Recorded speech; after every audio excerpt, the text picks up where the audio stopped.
Okay, I believe that everybody has the potential to be psychic, and that as time goes on and life becomes less and less about survival and more about moving into higher levels of purpose, then I think more and more people are going to be awakening.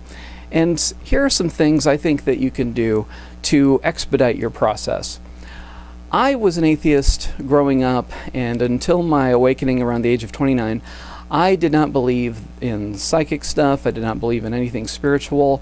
So I can understand resistance to this kind of concept. I believe that we live in this kind of quantum reality in which whatever you believe affects your reality. The observer affects the observed. So you can have a totally authentic experience as an atheist and feel passionate about it and think that everyone who's spiritual is deluding themselves.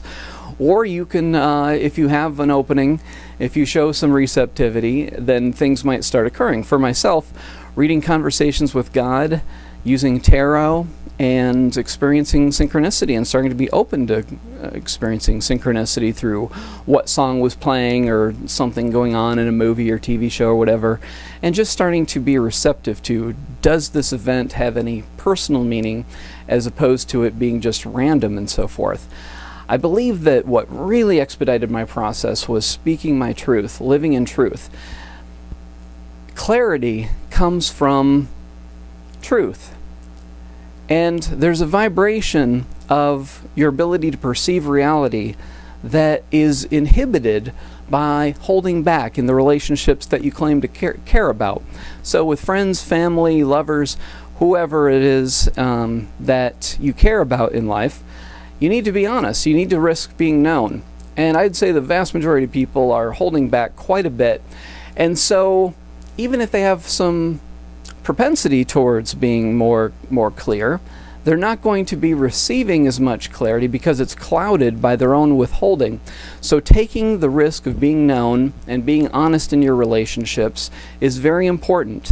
And what goes along with that is dealing with family issues. If you still feel controlled in some way by your parents, even if you're an adult, then you need to clear things up with them and speak your truth and not just work around things in order to make holidays more comfortable and so forth.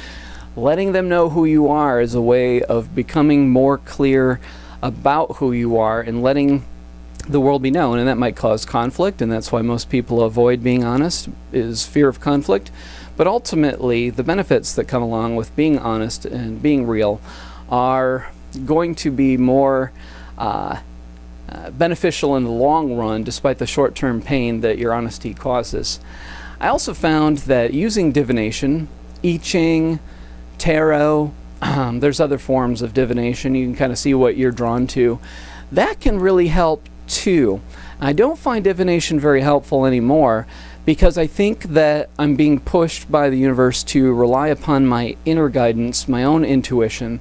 But what I think divination helped me do was break down logical thought, which is restrictive to nonlinear guidance and receiving information that is more intuitive based. Logic can be a block and a wall against receptivity.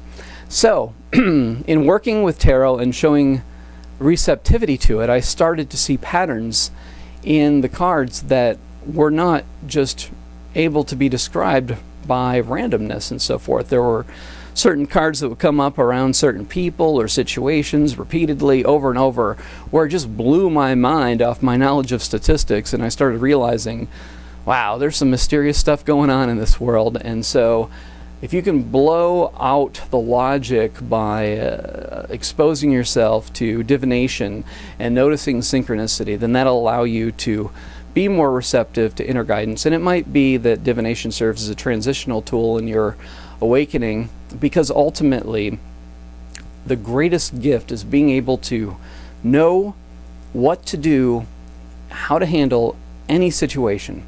And so that way, if you don't have cards or any kind of external device handy, it's great to just listen to your, the wisdom, the subtle energies that are coming through, feel things out in your body, and that's the intuition that that truly awake psychics have, is the ability to have a still, pond, like a calm, still pond as your mind, so you feel the slightest ripples coming through.